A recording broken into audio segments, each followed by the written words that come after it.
Hari ini saya rindu untuk berbagi kebenaran firman Tuhan, sesuatu yang telah menjadi rema bagi hidup saya, melalui setiap perenungan, juga lewat pengalaman dalam kehidupan, bagaimana sejak awal kami melayani di kota Wonosobo, yaitu tahun 2003 dan sampai hari ini, kami boleh menikmati God's providence, ya, God providence, pemeliharaan Tuhan yang sempurna. Dalam 1 Raja-Raja pasal yang ke-17 ayat 1 sampai ayat yang ke-6, kita akan bersama-sama merenungkan kembali, ya, apa yang firman Tuhan mau sampaikan, mau katakan bagi kita. Bagaimana Tuhan memelihara dan memberkati kita, anak-anaknya, saudara. Kita akan membaca mulai ayat yang pertama sampai ayatnya yang ke-6. 2, 3. Lalu berkatalah Elia orang Tisbe dari Tisbe Gilead kepada Ahab, demikian, demi Tuhan yang hidup, Allah Israel yang kulayani, sesungguhnya tidak akan ada embun atau hujan pada tahun-tahun ini kecuali kalau kukatakan. Kemudian datanglah firman Tuhan kepadanya, lebih keras Bapak Ibu, pergilah dari sini, berjalanlah ke timur dan bersembunyilah di tepi sungai Kerit, di sebelah tepi timur sungai Yordan. Engkau dapat minum dari sungai itu dan burung-burung gagak telah kuperintahkan untuk memberi makan engkau di sana. Lalu ia pergi dan ia melakukan seperti firman Tuhan. Ia pergi dan diam di tepi sungai Kerit di sebelah timur sungai Yordan. Pada waktu pagi dan petang, burung-burung gagak membawa roti dan daging kepadanya, dan ia minum dari sungai itu. Katakan amin Bapak Ibu. Kita akan melihat bagaimana Tuhan memelihara kehidupan kita. Tadi saya sampaikan dari apa yang saya renungkan dan apa yang kami alami, bagaimana Tuhan terus menjaga, menolong dan memelihara kehidupan kami. Dan saya percaya bagi Bapak Ibu Saudara jemaat Tuhan yang hadir pagi hari ini, kita yang sungguh-sungguh berpaut kepada Tuhan, kita yang sungguh-sungguh percaya kepada Tuhan, Tuhan tetap memelihara dan memberkati kehidupan kita. Katakan amin saudara. Meskipun semenjak pandemi terjadi dan sudah kita lewati, tetapi sampai saat ini banyak kesukaran dan kesulitan yang kita alami saudara. Kita menghadapi tantangan, situasi yang tidak semakin baik. Tetapi percayalah, hidup saudara dan saya ada dalam tangan Tuhan. Tuhan yang memelihara kehidupan kita. Saudara, kita akan melihat dari cerita ini bagaimana Elia dipelihara oleh Tuhan. Kalau kita melihat pada ayat yang ketiga, pergilah dari sini, berjalanlah ke timur dan bersembunyilah di tepi sungai Kerit, di sebelah timur sungai Yordan. Saudara, hal yang pertama, pemeliharaan Tuhan sesuai dengan kebutuhan saudara dan saya. Pernahkah Anda merenungkan mengapa Tuhan menuntun Elia dan memerintahkan Elia ke sungai Kerit, bukan sungai Yordan? Sungai Kerit itu kecil, ya. Sungai Yordan itu besar. Saya pernah ada di sana dan bentangan sungai Yordan yang paling lebar itu ya tidak lebih kecil dari sungai Serayu, saudara. Bisa lebih lebar sedikit, ya. Kenapa Tuhan tidak menyuruh Elia ke sungai Yordan tetapi ke sungai Kerit? Bayangannya kan kalau Yordan wow lebih besar. Kenapa Tuhan memerintahkan burung gagak untuk mengirimkan makanan bagi Elia dan bukan burung Raja Wali yang lebih besar? Renungkan ini baik-baik saudara.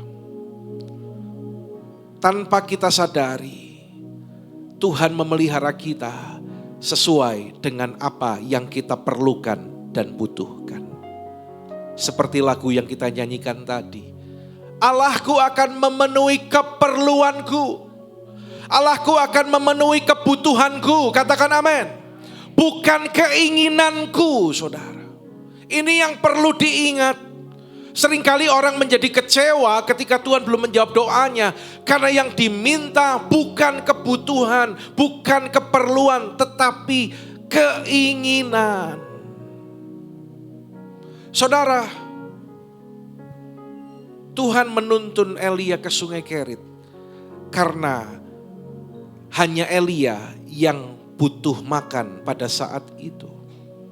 Kebutuhannya tidak banyak, maka Tuhan mensuplai kebutuhan sesuai dengan apa yang Elia butuhkan.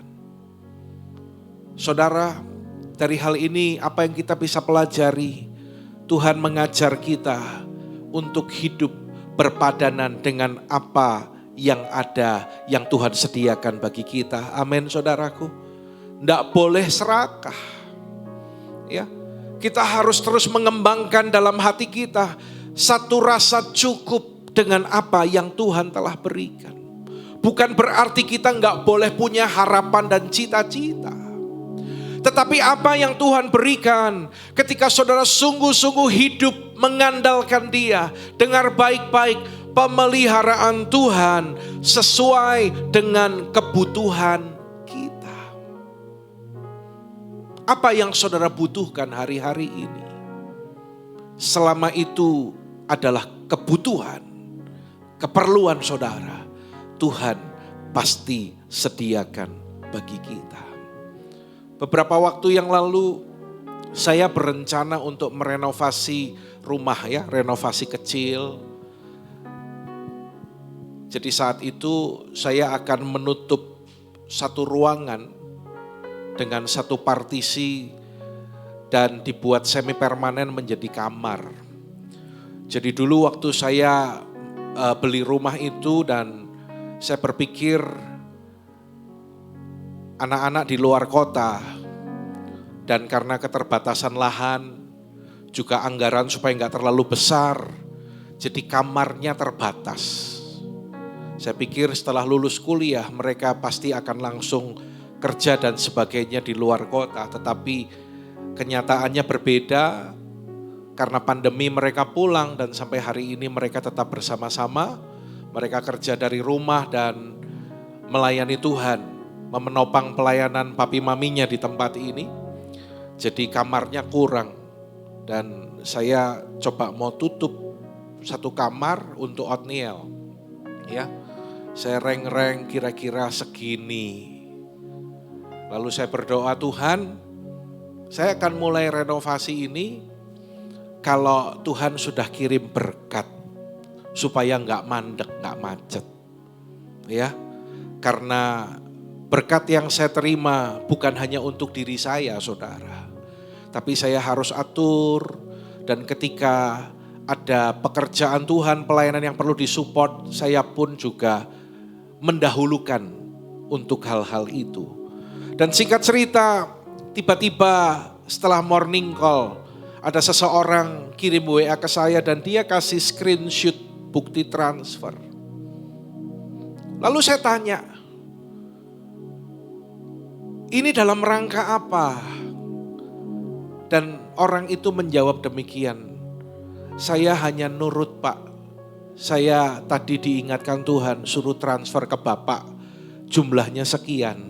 Dan saya cuma nurut. Saudara tahu, jumlah yang ditransfer itu adalah kebutuhan saya untuk renovasi rumah.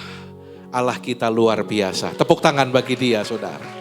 Tepuk tangan lebih lagi bagi Allah kita. Ya. Dan gereja kita di Semarang, saya mengawali pelayanan di Semarang tahun 2015.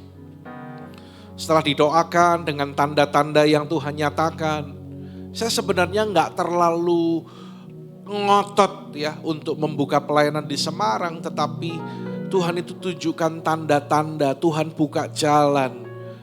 Dan saya sempat nawar sama Tuhan, Tuhan di Semarang ini banyak teman-teman saya, pendeta-pendeta. Saya nggak mau karena saya buka pelayanan di Semarang, saya jadi hubungannya tidak baik dengan mereka. Karena bagi saya hubungan itu lebih utama. Ya, sementara hari-hari ini ada orang yang buka gereja nggak peduli sama gereja lain, saudaraku, main tabrak saja. Singkat cerita, saya memutuskan oke, kita buka karena urusan izin ke organisasi, tempat Tuhan sediakan, begitu cepat dalam 2 minggu semuanya selesai. Dan begitu memulai, memang kita perlu dana yang tidak sedikit karena pengadaan peralatan, alat musik dan sebagainya. Saya ingat waktu itu dalam kondisi demikian, saya berdoa, Tuhan kalau boleh Tuhan kirim berkat supaya kami ada nafas untuk keperluan berikutnya. Saudara, dalam beberapa minggu setelah itu, tiba-tiba ada seorang anak Tuhan berkata kepada saya, Pak, sewa hotel berapa? Sekian. Berarti 1 bulan segini? Iya. Oke Pak, saya akan transfer dan saya akan bayar untuk 6 bulan di depan. Allah kita luar biasa. Tepuk tangan bagi dia, saudara. Tepuk tangan bagi Allah kita. Ya, saudara, percayakah Anda kalau dia memelihara hidup kita sesuai dengan kebutuhan kita? Ya, jangan takut. Dia Bapa yang tahu kebutuhan saudara. Jangan andalkan manusia. Ya, kalau Anda kecewa karena mengandalkan saudaramu, karena andalkan temanmu, atau mungkin andalkan teman gerejamu dan dia tidak nolong saudara, Anda kecewa, itu salahmu sendiri. Karena Alkitab katakan, diberkatilah orang yang mengandalkan Tuhan, tapi terkutuklah orang yang andalkan manusia. Saya percaya dalam setiap pergumulan Tuhan akan mengajar kita, mengajar saudara. Ya, untuk terus semakin andalkan dia. Ya, awal-awal mungkin masih separuh-separuh lah ya. Tapi percayalah, Tuhan ajari saudara untuk terus sampai akhirnya 100% kita andalkan Tuhan. Dan kalau kita andalkan Tuhan, pemeliharaannya sesuai kebutuhan kita. Tepuk tangan bagi dia, saudara. Ya, kalau nanti Anda baca dalam Roma pasal yang ke-8 ayat 32, dikatakan bahwa dia Bapa yang tidak menyayangkan anaknya sendiri, tapi menyerahkan Yesus bagi kita. Bagaimanakah mungkin ia tidak mengaruniakan segala sesuatu kepada kita bersama-sama dengan dia? Kalau Yesus saja diberikan, yang terbaik diberikan untuk menebus dosa kita, apalagi untuk keperluan saudara, untuk kebutuhan sehari-hari, untuk persoalan saudara di dunia ini yang sifatnya sementara, Tuhan pasti cukupkan. Yang kedua, pemeliharaan Tuhan itu selalu tepat waktu. Yang percaya katakan amin. Ayat ini berkata pada waktu pagi dan petang. Siapa yang antar? Halo? GrabFood? GoFood, Shopee Food, kemarin baru ada cerita rame ya di Jogja ya. Siapa yang antar? Ya, kemarin ceritanya ada yang antar kopi terlambat, marah-marah sampai akhirnya jadi ribut dan sekarang ditahan. Aduh, saya pikir kok bodoh banget gitu ya. Ya, karena nganternya terlambat, bukan kesalahan driver ojolnya tapi karena kesalahan sistem. Ya. Tetapi kalau Tuhan yang kirim berkat memelihara hidup saudara saya, dia selalu tepat waktu. Amin saudaraku. Tuhan pakai siapa? Kurang keras. Tuhan pakai siapa? Burung gagak kok bisa tepat waktu ya? Pernah enggak bayangin gitu? Burung gagak enggak pakai arloji. Burung gagak enggak punya jam di rumahnya. Tapi tidak terlambat. Tapi umat Tuhan masih kadang-kadang terlambat. Senggol kanan kiri bilang gini, dengerin tuh. Ya, mulai minggu depan jangan kalah dengan burung gagak. Amin saudaraku. Ya. Nah saudara, ada 2 waktu Tuhan itu menolong kita. Yang pertama, Tuhan menolong, rasanya kok lambat banget. Betul? Benar? Dan yang kedua apa? Bukan cepat, tapi sangat lambat. Aku tidak kuat lagi Tuhan. Gimana nih? Men, minta dide. Aku gak tahan lagi Tuhan, aku sudah gak kuat. Sampai Anda nyanyinya bukan pujian. Aku tak sanggup lagi menerima derita ini. Banyak loh anak-anak Tuhan yang dalam kesesakan hampir menyerah. Tuhan kok lambat, Tuhan kok sangat lambat. Tetapi kebenaran yang hari ini saya mau sampaikan, Tuhan tidak pernah terlambat. Yang percaya katakan amin. Tepuk tangan bagi Allah kita. Saudara, saya merenungkan Tuhan itu punya alasan loh. Mengapa belum menjawab doa kita? Yang pertama mungkin kita belum siap saudara. Karena itu Tuhan sedang mempersiapkan kita. Agar kita siap menerima apa yang Tuhan janjikan. Ada orang yang belum siap terima berkat. Ada orang yang belum siap diberkati berlimpah-limpah. Tuhan belum kasih. Kenapa? Kalau anak kecil belum tahu cara pakai pisau, dikasih pisau sama papa mamanya, masih balita dikasih pisau, bahaya buat dia. Ya. Dikasih alat elektronik, bukannya dipakai rusak. Saudara, kalau kita belum siap menerima berkat Tuhan, bukan membawa kebaikan, tapi justru membahayakan hidup kita. Yang kedua, Tuhan bisa saja punya rencana yang lebih baik. Yang percaya katakan amin, saudaraku. Pegang firman Tuhan. Rancangan Tuhan bukan kecelakaan, tapi rancangan damai sejahtera untuk memberikan hari depan yang penuh harapan. Saudara ingat, rencana Tuhan di atas rencana kita. Jalan Tuhan lebih tinggi dari jalan saudara dan saya.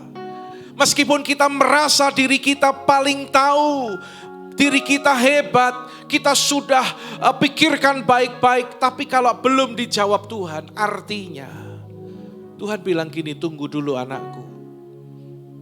Dan bisa saja dia punya rencana yang lebih baik daripada rencana saudara. Percayalah, rencana Tuhan lebih baik bagi rencana kita. Yang ketiga, Tuhan sedang bekerja. Katakan amin saudaraku. Dia sedang bekerja di balik layar kehidupan kita untuk mendatangkan kebaikan. Saudara percaya itu? Allah kita turut bekerja dalam segala sesuatu untuk mendatangkan kebaikan bagi barang siapa yang mengasihi Dia. Dan yang keempat, Tuhan belum menjawab doa. Rasanya sangat lambat. Karena Tuhan ingin kita belajar percaya kepadanya. Saudara, dalam cerita ketika Yesus mendengar Lazarus sakit, Alkitab catat gini, Yesus sengaja belum datang ke tempat Lazarus. Dan ketika datang menjumpainya, Lazarus sudah mati. Dan kita tahu cerita selanjutnya. Akhirnya Tuhan Yesus membangkitkan Lazarus. Tapi apa yang Yesus katakan kepada saudara-saudara Lazarus? Supaya kamu belajar percaya. Ya, kalau saudara ingat saya pernah bagikan khotbah saya tentang Bartimeus. Seorang pengemis buta. Ketika Yesus bertanya, apa yang kau kehendaki supaya aku perbuat bagimu? Bartimeus tidak minta uang. Padahal bagi seorang pengemis, uang itu adalah segala-galanya. Ditanya kok, kamu minta apa? Dia nggak minta uang, saudara. Ini gambaran apa? Zona nyaman. Minta yang kita mau, minta yang kita ingin. Tapi Bartimius minta disembuhkan. Celikkan mataku Tuhan, supaya aku dapat melihat. Saudara, ada konsekuensi yang harus dijalani oleh Bartimius ketika dia sembuh dari kebutaannya. Yaitu apa? Kalau pas buta, dia bisa minta-minta. Tapi begitu Tuhan pulihkan, dia gak bisa ngemis lagi. Dia harus memulai lifestyle yang baru, membangun kehidupan yang baru, memikirkan dia mau kerja apa, mau lakukan apa, itu tidak mudah saudaraku. Tetapi itulah yang dia lakukan. Dan Tuhan menyembuhkan Bartimius. Saudara, saya mau kasih kesimpulan demikian. Apapun yang sedang saudara alami, kita ini kan punya pergumulan beda-beda macam-macam ya. Betul saudaraku? Betul enggak? Ada yang pergumulan tentang ekonomi. Ada yang pergumulan tentang matematika. Oh enggak ya, itu pelajaran ya. Ada yang pergumulan tentang keuangan. Tapi mungkin di sini ada yang saudara tentang keuangan enggak bergumul, tapi Anda punya pergumulan tentang keluargamu mungkin. Ya, ada yang secara keluarga baik-baik, tapi ada pergumulan tentang mungkin kesehatan. Beda-beda. Tapi apapun pergumulan saudara, saudara jangan fokus ke masalahnya. Amin saudaraku. Tapi kita mau fokus sama Tuhan. Tepuk tangan bagi dia saudara. Saya mendengar kesaksian, ada seorang anak Tuhan. Dia berencana mau jual rumah. Dan penawaran terakhir rumah itu adalah 1,6 miliar. Rumahnya cukup besar. Dan ada orang berminat dan sudah hampir deal saudara. Nanti minggu depan saya akan hubungi dan ternyata sampai minggu depan tidak jadi menghubungi. Terus terang dia agak kecewa karena dibatalin sepihak. Tapi dia tetap percaya kalau Tuhan itu pasti kasih yang terbaik buat anak-anaknya. Apa yang terjadi? Beberapa minggu kemudian ada penawar baru ya, yang menawar rumahnya. Yang lama berani nawarnya maksimal 1,6 miliar. Tapi penawar yang baru ini berani dengan harga 2 miliar lebih. Coba kalau dibeli sama orang yang pertama, dia kehilangan 400 juta lebih saudaraku. Percayalah kalau Tuhan tahu yang terbaik bagi kita. Waktu Tuhan adalah yang terbaik. Amin saudaraku. Waktu Tuhan pasti yang terbaik. Walau kadang tak mudah dimengerti. Lewati cobaan, ku tetap percaya waktu Tuhan pasti yang terbaik. Siapa yang punya pergumulan? Kita angkat tangan bersama. Waktu Tuhan pasti yang terbaik. Katakan dengan imanmu. Walau kadang tak mudah dimengerti.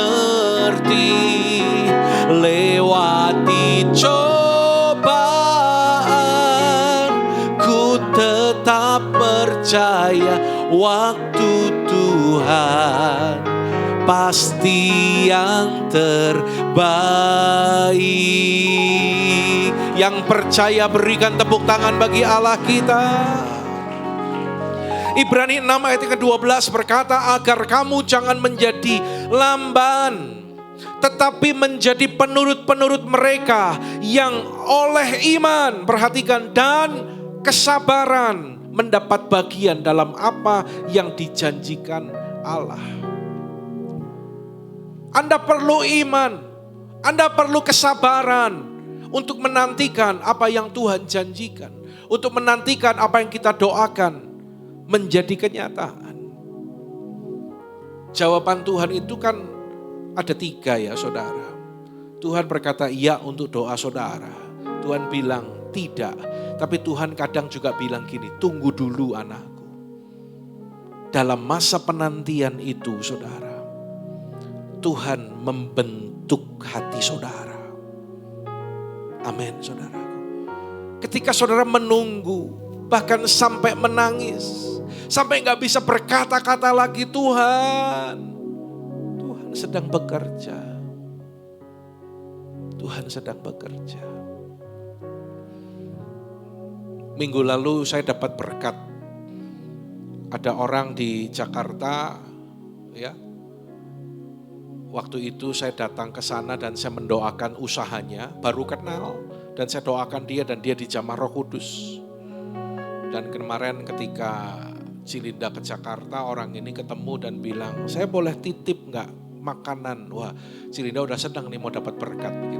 Buat Pak Pendeta katanya. Oh ya, mohon maaf ya Ci ya, buat Pak Pendeta ya. Dapat snack. Gimana pendetanya kurus coba ya saudaraku ya. Itu yang ngirim makanan itu bergantian saudaraku ya. Snack. Itu roti-roti kering semacam apa itu namanya ya? Kastengel gitu ya. Nah saudara kalau membuat seperti itu kan dengan adonan yang tepat, lalu pakai alat khusus, ada yang pakai oven. Ya, saya pernah lihat orang buat roti setelah diadon, terus ditaruh di tempat, lalu dipanggang. Ketika ada anak dari penjual roti, dia pulang dan dia kelaparan bilang, "Mah, saya mau makan rotinya ya." Mamanya bilang, "Jangan dulu, jangan dulu." Bukan kenapa, kalau kamu buka sekarang, roti itu belum jadi, kamu makan enggak enak. Saudara, ketika saudara menunggu, Tuhan sedang bekerja. Tuhan sedang mengubah hidup kita. Tuhan sedang membuat hati kita semakin berkenan kepada Tuhan. Amin saudara. Meskipun kayaknya lama, tapi mulai sekarang kalau ada orang yang tanya, mana kamu doa-doa Tuhanmu belum jawab. Anda dengan iman berkata, pertolongan Tuhan, mujizat Tuhan pasti datang. Sekarang sedang OTW, saya akan segera menerimanya. Yang percaya katakan amin. Yang ketiga saudara, pemeliharaan Tuhan itu berkelanjutan dari waktu ke waktu. Berkesinambungan. Anda lihat, tadi yang pertama Tuhan memerintahkan kepada Elia untuk ke sungai Kerit. Ya, tetapi sesudah beberapa waktu sungai itu menjadi kering sebab Tuhan hujan tiada turun di negeri itu. Maka datanglah firman Tuhan kepada Elia. 9, bersiaplah pergi ke Sarfat yang termasuk wilayah Sidon dan diamlah di sana. Ketahuilah aku telah memerintahkan seorang janda untuk memberi engkau makan. Saudara, ini luar biasa saudara. Ya, perhatikan ini. Yang pertama Tuhan suruh Elia ke sungai Kerit. Tapi beberapa waktu kemudian ternyata sungai Kerit itu menjadi kering. Dan Tuhan selanjutnya perintahkan Elia ke Sarfat. Apa yang kita bisa petik dari kebenaran ini? Saudara, Tuhan tidak mau kita itu andalkan sungainya. Yang nangkep katakan amin. Bukan sungai Keritnya, tapi Tuhan yang menyediakan bagi kita. Ingat, saya selalu ingatkan, ajarkan kepada saudara, bukan pekerjaan saudara, bukan usaha atau toko saudara. Jangan andalkan itu. Itu hanya alat, hanya sarana yang dipakai Tuhan untuk melimpahkan atau mengalirkan berkat bagi saudara. Sungai Kerit itu menjadi kering. Dan Tuhan suruh Elia pergi ke Sarfat. Saudara, dan di sana Tuhan telah memerintahkan seorang janda untuk memberi Elia makan. Kadang-kadang Tuhan juga izinkan sesuatu terjadi dalam kehidupan saudara. Karena Tuhan sedang membuat atau membawa saudara ke satu babak yang baru. Ya, saya pernah cerita bagaimana seorang yang bernama Walt Disney, dia bekerja di perusahaan surat kabar dan dia dipecat karena dianggap kurang kreatif. Tapi selanjutnya karena dia dipecat itu, dia justru berpikir dan berpikir. Dan akhirnya dia berhasil membuka taman hiburan yang luar biasa, yang terbesar, Walt Disney, saudara. Saudaraku, Tuhan sanggup untuk menolong kita. Cara Tuhan itu bisa berubah. Ya. Tempatnya boleh berubah. Karena itu tadi jangan andalkan sungainya. Itu hanya sarana. Tapi andalkan Tuhan. Katakan amin, saudaraku. Apapun yang saudara kerjakan, andalkan Tuhan. Jangan puas, jangan bangga dengan apa yang ada pada kita sekarang. Jangan terlalu nyaman dan berkata, sudah cukup pakai ini saja, cara ini saja, Tuhan memberkati aku. No, Tuhan tetap ingatkan kita hari ini. Andalkan Tuhan. Andalkan Tuhan. Saudara, kalau kita ngalami mungkin ada yang bekerja, Anda dipecat atau kehilangan pekerjaan. Artinya Tuhan mau kita mulai berpikir, memulai sesuatu yang baru. Tuhan pasti sediakan yang terbaik bagi kita.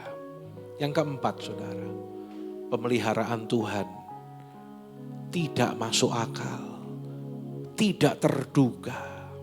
Engkau dapat minum dari sungai itu dan burung-burung gagak telah kuperintahkan untuk memberi engkau makan di sana. Burung gagak makannya apa? Burung gagak makannya apa? Hah? Daging. Daging kan? Kalau bangkai mungkin itu ya lebih ke burung nasar. Tapi gagak itu juga makannya seperti itu. Anda bisa bayangkan Tuhan suruh bawa daging, yang bawa daging suka makan daging. Ya. Tapi untungnya burung gagak ini jujur. Kadang manusia justru enggak jujur. Ya. Kita sering mendengar kalau ada pembagian apapun harus disampaikan semua, tapi kadang disunat, saudara. Untung burung gagak ini enggak korupsi ya, saudaraku ya. Pernah enggak terpikirkan, kok bisa ya burung gagak itu bawain roti, bawain daging? Kok enggak dimakan, kok enggak dikumpulin? Ya, kalau Tuhan suruh lalu akan memerintahkan kelinci-kelinci untuk membawa daging itu. Lah kelinci enggak suka daging, saudara. Tapi memerintahkan burung gagak. Bersiaplah pergi ke Sarfat. Aku telah memerintahkan seorang janda untuk memberi engkau makan. Kok Tuhan gak suruh orang yang punya kebun, orang yang kaya raya? Anda pernah merenungkan itu? Tuhan gak suruh Elia datang ke juragan beras. Tapi kenapa Tuhan perintahkan janda miskin? Itulah cara Tuhan tidak masuk akal, tidak terduga oleh pikiran kita. Karena itu dalam Amsal pasal yang ketiga ayat 5 dan 6 firman Tuhan berkata, baca sama-sama yuk Bapak Ibu dengan suara yang keras yang terdengar. 2, 3, percayalah kepada Tuhan dengan segenap hatimu dan janganlah bersandar kepada pengertianmu sendiri. Akuilah dia dalam segala lakumu maka ia akan meluruskan jalanmu. Saudara, poin dari 2 ayat ini apa? Jangan andalkan pikiran kita. Jangan andalkan pengalaman saudara. Tapi libatkan Tuhan. Bahkan ketika kita mengambil keputusan, libatkan Tuhan. Libatkan Tuhan. Saya ingat ada satu cerita pada masa-masa pandemi itu kan orang bilang terpuruk, susah. sepi dan lain-lain. Tapi saya mendengar cerita dari seorang anak Tuhan. Jadi orang tuanya ini usaha punya toko sepeda, saudara, di luar kota ya. Dan ternyata banyak barang-barang yang disimpan, stok-stok lama yang sudah mungkin sempat bertahun-tahun sampai numpuk, gak bisa keluar. Karena model sepeda itu kan keluar terus, makin baru. Jadi mau buang yang lama itu susah, intinya banyak barang menumpuk.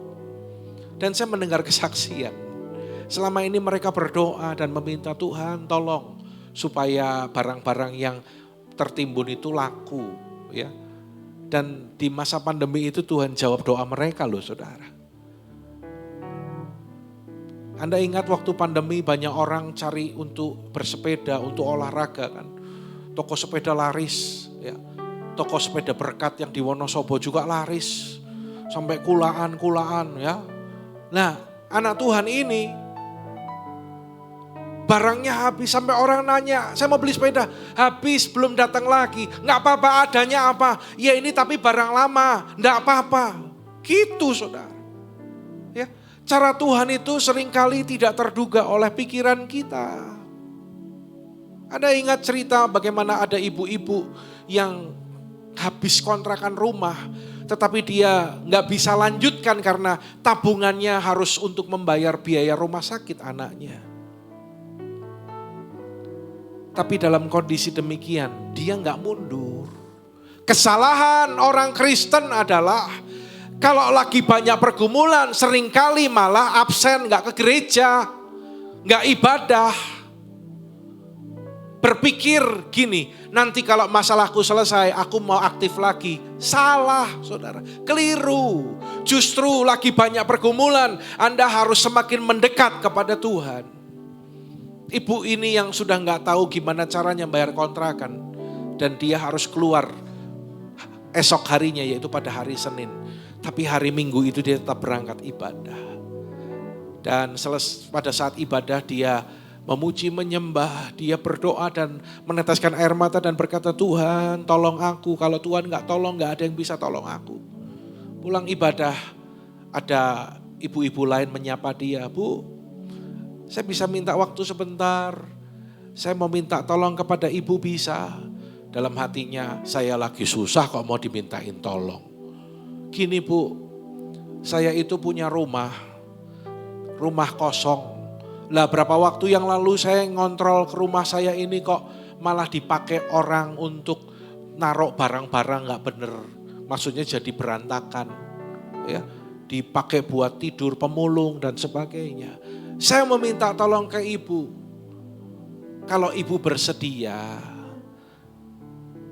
ibu mau enggak tinggal di rumah saya? Jagai rumah saya, tinggal di sana. Dan saya tahu rumah saya memang agak jauh dan ibu kan aktif ke gereja. Nanti saya kasih transport buat ibu. Saudara lihat, bingung bayar kontrakan karena dia tetap cari Tuhan. Kuncinya jangan tinggalkan Tuhan. Pergumulan seberat apapun, dengar baik-baik, jangan tinggalkan Tuhan. Jangan sedikit-sedikit mundur, jangan sedikit-sedikit bilang mau mundur. Kadang kita itu rada ngesok loh sama Tuhan. Nah Tuhan belum tolong, aku mundur. Kecewa sedikit, aku mundur.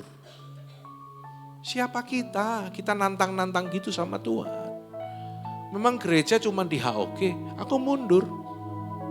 Ya enggak apa-apa kalau ada yang mau mundur. Ya. Kadang orang itu kesalahan sendiri, pergumulan sendiri, tapi kecewanya jadi sama Tuhan, kecewa sama gereja. Kecewa di kul, aku mau mundur. Pindah kul, boleh. Dari kul umum pindah ke kul kit. Bertobat saudara. Kalau ada yang suka masih berpikiran sedikit-sedikit mundur.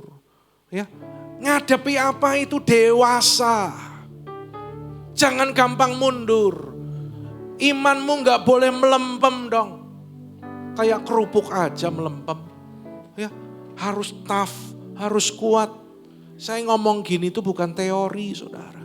Tadi saya sudah saksikan 22 tahun pelayanan saya.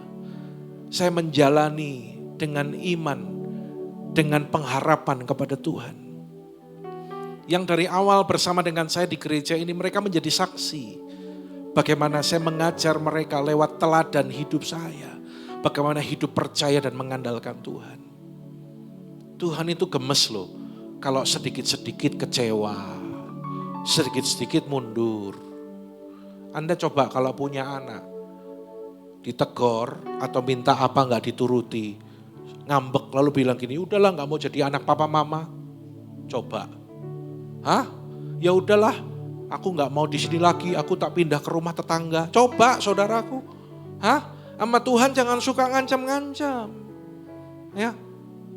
Justru dalam keadaan apapun seperti kesaksian ibu-ibu tadi. Tetap setia sama Tuhan, tetap andalkan Tuhan. Tuhan akan buka jalan bagi saudara. Yang percaya katakan amin. Yang percaya tepuk tangan bagi Allah kita saudaraku. Ya.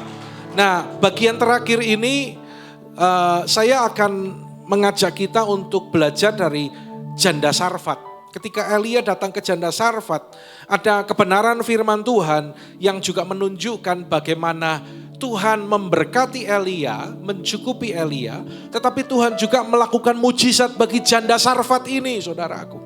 Ya, 1 Raja-Raja 17 ayat 8 sampai ayat yang ke-14. Maka datanglah firman Tuhan kepada Elia, bersiaplah ke Sarfat yang termasuk wilayah Sidon dan diamlah di sana. Ketahuilah aku telah memerintahkan seorang janda untuk memberi engkau makan. Bukan juragan beras ya, tapi janda miskin. Lebih keras, sama-sama, 2-3 ayat 10. Sesudah itu ia bersiap lalu pergi ke Sarfat. Setelah ia sampai ke pintu gerbang kota itu, tampaklah di sana seorang janda sedang mengumpulkan kayu api. Ia berseru kepada perempuan itu katanya, cobalah ambil bagiku sedikit air dalam kendi supaya aku minum. Ketika perempuan itu pergi mengambilnya, ia berseru lagi, cobalah ambil juga bagiku sepotong roti. Tapi perempuan itu menjawab, demi Tuhan Allahmu yang hidup sesungguhnya, tidak ada roti padaku sedikit pun. Berarti janda miskin ini benar-benar miskin. Ya. Janda ini benar-benar miskin. Ini benar karena dia gak punya roti sedikit pun kecuali segenggam tepung dan tempayan dan sedikit minyak dalam buli-buli. Dan sekarang aku sedang mengumpulkan 2-3 potong kayu api, kemudian aku mau pulang dan mengolahnya bagiku dan bagi anakku. Dan setelah kami memakannya maka kami akan mati. Udah entek, habis, empty. Tetapi Elia berkata kepadanya, janganlah takut, pulanglah, buatlah demikian, buatlah seperti yang kukatakan, tetapi buatlah lebih dahulu bagiku sepotong roti bundar kecil daripadanya, dan bawalah kepadaku, kemudian barulah kau buat bagimu dan bagi anakmu. Sebab beginilah firman Tuhan Allah Israel, tepung dalam tempayan itu tidak akan habis dan minyak dalam buli-buli itu tidak akan berkurang sampai pada waktu Tuhan memberi hujan ke atas muka bumi. Katakan amin, saudaraku. Kunci untuk kita mengalami pemeliharaan Tuhan. Yang pertama, ingat ini baik-baik. Anda harus percaya, beriman, dan taat kepada firman. Ketika Elia datang kepada janda di Sarfat ini, dan Elia menyampaikan seperti apa yang tadi kita baca. Saudara, janda ini gak kenal Elia loh. Betul gak saudara? Gak kenal. Tapi kok dia percaya apa yang dikatakan Elia. Dia percaya itu sebagai firman Tuhan dan dia taat melakukannya. Waktu Elia datang, aku minta air, dikasih air. Aku minta roti, gak ada. Ya buat bagiku. Mungkin janda ini berdiskusi dan berkata, hari ini aku buat roti kami makan dan besok kami mati. Tapi kalau kamu minta berarti kami gak jadi mati besok, tapi mati hari ini. Tapi janda ini tetap membuatkan roti terlebih dahulu buat Elia. gak kenal, tapi percaya bahwa itu firman. Tapi kadang jemaat diajari sama gembalanya. Anda sudah kenal saya? Kalau nggak jawab saya pulang, saudaraku ya. Jemaat Tuhan di tempat ini sudah kenal gembalanya? Gembala agung jelas Tuhan Yesus. Tapi gembala di sini siapa? Ya, sudah kenal belum? Gembala yang baik apa gembala yang jahat? Ya saya tahu kalau Anda nggak menganggap saya gembala yang baik, Anda nggak akan ada di sini. Ya, saya mengasihi semua saudara. Amin. Ya, jujur Tuhan jadi saksi. Saya itu ngasihi semua. Baik yang sikapnya baik sama saya, yang memperhatikan kami, atau mungkin di sini ada yang mungkin nggak cocok atau nggak setuju dengan saya tetap mengasihi Anda. Mulai dari yang dewasa sampai yang paling kecil. Tadi saya masuk ruangan, makanya saya duduk tadi terlambat ya. Tapi saya masuk situ nggak terlambat. Saya kasih salam yang belakang dan saya kasih salam ke Carla. Mau saya kasih salam kok malah minta gendong saudara. Mulai dari yang dewasa sampai yang anak-anak, saya sayang semuanya. Saya mengasihi semuanya. Cuman kalau yang sudah besar saya nggak bisa gendong saudara. Ya, dari hati saya mengasihi saudara. Ayo saudaraku, ketika firman Tuhan datang, ketika pengajaran itu diberikan, percaya itu, lakukan itu, taat itu. Taati firman Tuhan. Ketika saudara diajar untuk menabur, jangan berprasangka. Ketika diajar untuk mengembalikan milik Tuhan, ya, jangan berpikir negatif. Tapi ini tugas saya mengajar saudara, supaya ketika Anda melakukan, maka seperti teman-teman kita yang sudah melakukan, mereka juga menerima dan mengalami janji Tuhan. Kadang orang itu lebih percaya sama orang luar, sama orang lain, yang ngomongnya miring-miring, yang ngomongnya sinis, lebih didengar daripada gembalanya yang setiap hari mendoakan saudara. Orang yang di luar yang ngomongnya miring-miring, belum tentu doa buat saudara. Orang yang di luar yang seringkali cerita negatif kepada saudara, belum tentu mau berkorban buat saudara. Tapi saya melayani tempat ini, saya melayani dalam pergumulan, dalam air mata ketika memulai pelayanan. Banyak hal yang saya korbankan untuk pelayanan di tempat ini. Tapi bagi saya, karena saya mengasihi Tuhan dan saya mengasihi saudara, itu bukan masalah. Tapi artinya, percayalah, apa yang saudara dengar di mimbar ini, itu adalah isi hati Tuhan. Lakukan. Ya, lakukan saudaraku. Tadi Amsal 3 ayat yang kelima berkata, percayalah kepada Tuhan. Dan jangan bersandar kepada pengertianmu sendiri. Saudara, dalam setiap berkat yang kita terima, janji Tuhan yang akan kita terima, yang kita doakan itu, ada unsur ilahi di sana. Yang percaya katakan amin. Jadi keberhasilan kita bukan cuma 2 tambah 2, 4, 5 kali 5, 25, no. Tapi lihat ayat selanjutnya ini. Kalau peribahasa berkata, hemat, pangkal, kaya. Kalau boros, pangkal, lanjutnya apa? Peribahasa Indonesia apa? Hemat, pangkal. Kalau boros, jadi miskin.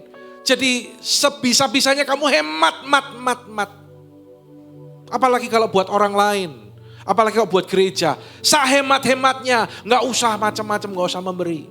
Tapi kalau buat dirinya sendiri, wow, royal. Tapi Alkitab berkata gini, ada yang menyebar harta tetapi bertambah kaya. Ada yang menghemat secara luar biasa namun selalu berkekurangan. Siapa banyak memberi berkat, diberi kelimpahan. Siapa memberi minum, ia sendiri akan diberi minum. logika nih ya, logika ya. Hemat pangkal kaya itu betul enggak secara logika? Tapi ketika firman Tuhan berkata, ada yang menabur banyak, menyebar harta, tapi bertambah kaya. Menabur, memberi berkat, diberi kelimpahan. Anda mau pegang peribahasa atau mau pegang firman Tuhan? Janda di Sarfat, dia mengalami pemeliharaan Tuhan karena dia percaya dan dia taat kepada firman. Yang kedua, pada ayat yang ke-13. Elia berkata kepadanya, baca yuk dengan keras, 2-3. Janganlah takut, pulanglah, buatlah seperti yang kau katakan.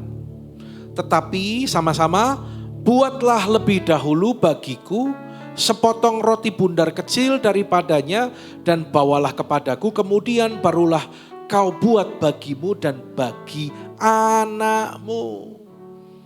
Saudara, janda Sarfat ini dia mendahulukan pekerjaan Tuhan.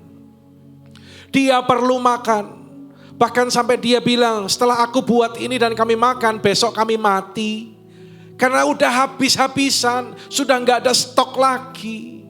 Tapi ketika dia berjumpa dengan Elia, dengan seorang nabi Tuhan, dengan seorang hamba Tuhan, dan dia tahu hamba Tuhan ini membutuhkan pertolongan, dia berikan itu lebih dahulu untuk pekerjaan Tuhan.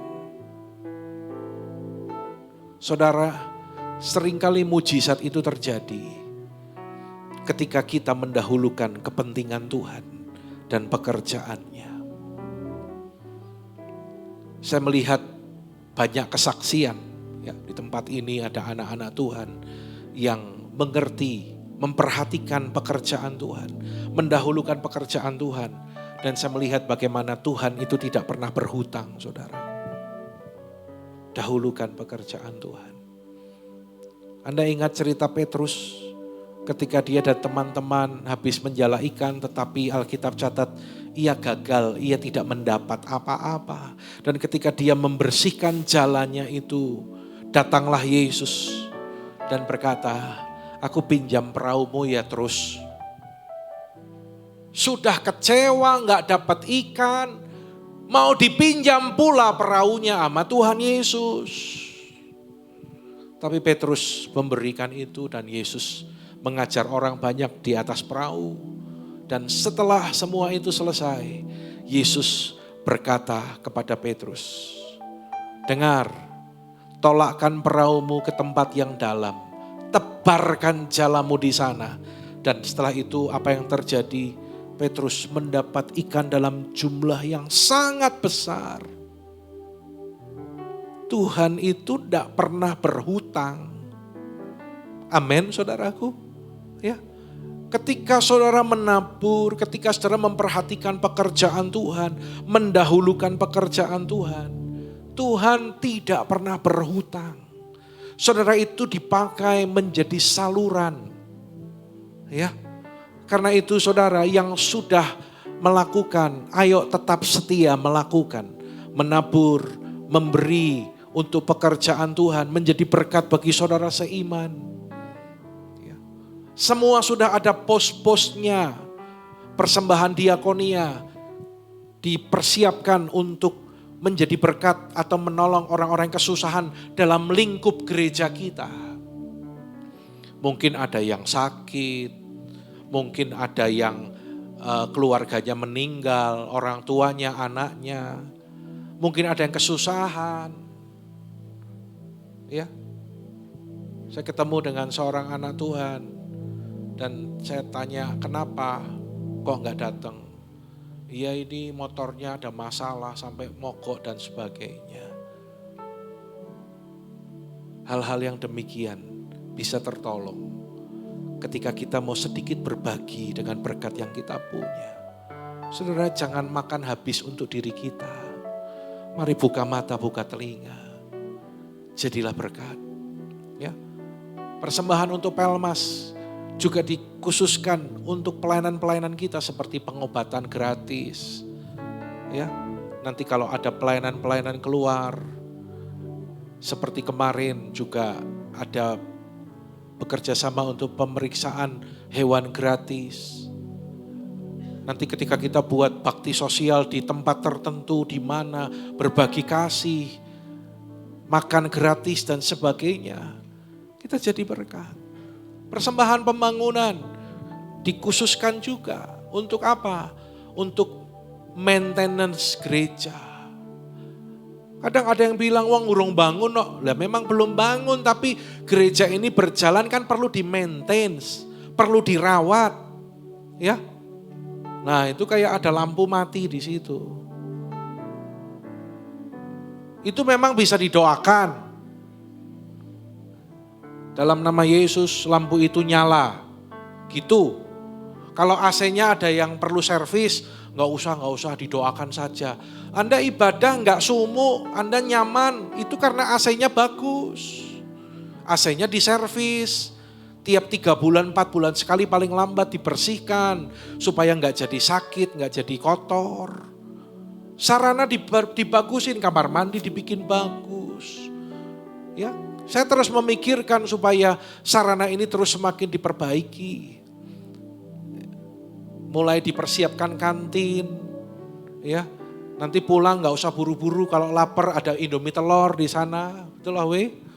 Nah ini penyuka Indomie telur, ini pemrakarsa Indomie telur ini. Nanti dikasih tulisan Warmindo HOG gitu. Ya, banyak yang kita akan lakukan. HOG Center, sarana untuk jadi berkat, ya. Saudara, itu dikhususkan. Juga untuk Videotron. Kita mendapat kasih karunia, belum selesai. Kita nggak bisa pribadi-pribadi, kita harus menopang, harus bahu-membahu. Kalau kita mau terlibat, kita mau ambil bagian, saya percaya saudara, nggak ada yang susah, nggak ada yang tidak bisa. Pekerjaan Tuhan akan semakin maju, Injil semakin diberitakan, nama Tuhan dipermuliakan. Tepuk tangan bagi Allah kita, saudara. Ketika engkau memikirkan pekerjaan Tuhan, Tuhan akan memikirkan pekerjaanmu. Ketika engkau memikirkan rumah Tuhan, Tuhan akan memikirkan rumah tanggamu. Dan yang ketiga, yang terakhir, kunci untuk alami pemeliharaan Tuhan. Yang pertama tadi adalah percaya dan taat kepada firman. Yang kedua, mendahulukan pekerjaan Tuhan. Dan yang ketiga, melakukan bagian kita dengan setia. Katakan kanan kiri, melakukan bagian kita dengan setia. Ya, janda ini ambil tepung, membuat roti. Tapi sebelumnya dia ambil cari kayu bakar dulu, dia persiapkan itu. Ini satu gambaran. Orang yang percaya mau alami pemeliharaan Tuhan, tidak boleh malas. Ada orang yang kata-katanya rohani, ngomongnya iman, tapi kerjanya malas, gak sungguh-sungguh, gak kreatif, gak inovatif. Saudara, dunia itu terus bergerak, berkembang. Kalau kita punya usaha, Anda juga selalu minta hikmat Tuhan untuk membuat terobosan-terobosan yang baru. Inovasi-inovasi yang baru. Ya, tidak diam, tapi lakukan bagian kita. Bukan hanya kerja keras, itu tidak cukup. Tapi dengar, bersama dengan hikmat Tuhan, Anda akan kerja cerdas. Dapat hikmat, dapat tuntunan Tuhan. Tuhan akan tolong saudara. Ya, Anda nanti baca dalam Kejadian pasal yang ke-26. Di tengah masa kelaparan, Ishak tetap diberkati Tuhan. Karena Alkitab catat gini, Ishak menabur. Dan dia menuai 100 kali lipat. Saya sudah sampaikan berkali-kali tentang perkara ini. Supaya kita menangkap. Ya. Orang yang menuai adalah dia yang menabur. Menabur banyak, menuai banyak. Menabur sedikit, menuai sedikit. Tidak menabur, tidak menuai. Ayo tabur, saudara. Lakukan bagian kita. Anda ingat seorang anak ketika ada orang kelaparan, lalu ketika Yesus akan memerintahkan murid-muridnya, murid-muridnya usul, kita harus cari makanan nih buat orang banyak yang kelaparan. Tapi Yesus berkata tidak, kamulah yang harus memberi mereka makan. Dan di situ muncullah seorang anak kecil. Alkitab bilang, anak kecil bawa 5 roti dan 2 ekor ikan. Dibawa datang kepada para rasul, lalu diserahkan kepada Yesus dan Yesus berdoa. Setelah Yesus mengucap syukur, lalu dibagi-bagikan itu. Setelah didoakan, ikannya enggak jadi ikan raksasa, tetap ikan yang ada. Rotinya tetap roti yang ada itu. Tapi dengar, dan Yesus perintahkan ke murid-muridnya, bagikan itu kepada orang banyak. Tapi ketika dibagikan, ikannya enggak habis-habis. Ketika dibagikan, rotinya enggak pernah habis. Murid-muridnya sangat heran, tapi juga senang, tapi juga kagum, tapi juga wow. Waktu bagi, enggak habis loh enggak habis. Begitu banyak orang, tidak habis.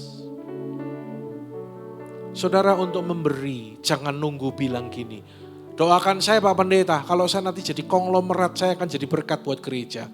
Salah. Meskipun Anda hanya punya 5 roti dan 2 ekor ikan, tabur itu saudara, berikan itu. Sampai akhirnya 5.000 orang itu mendapat makan. Alkitab catat mereka semua makan sampai kenyang dan sisa 12 bakul. Kenapa Anda tahu itu bisa sisa 12 bakul? Karena 5.000 orang itu laki-laki, tidak ada ibu-ibu saudaraku. Kalau ada ibu-ibu habis dibungkus. Ya ini intermezzo ya, jangan bilang kata Pak Pendeta. Karena ditulisnya 5.000 orang laki-laki kan maksudnya. Ya, saudara mungkin Anda di tempat ini sedang bergumul, tapi dengar firman Tuhan. Ketika engkau percaya dan lakukan firman, ketika engkau mendahulukan Tuhan dan pekerjaannya dan melakukan bagian saudara, engkau akan alami pemeliharaan Tuhan yang ajaib, penyediaan Tuhan yang ajaib dalam kehidupan saudara. Amin. Tepuk tangan bagi Allah kita.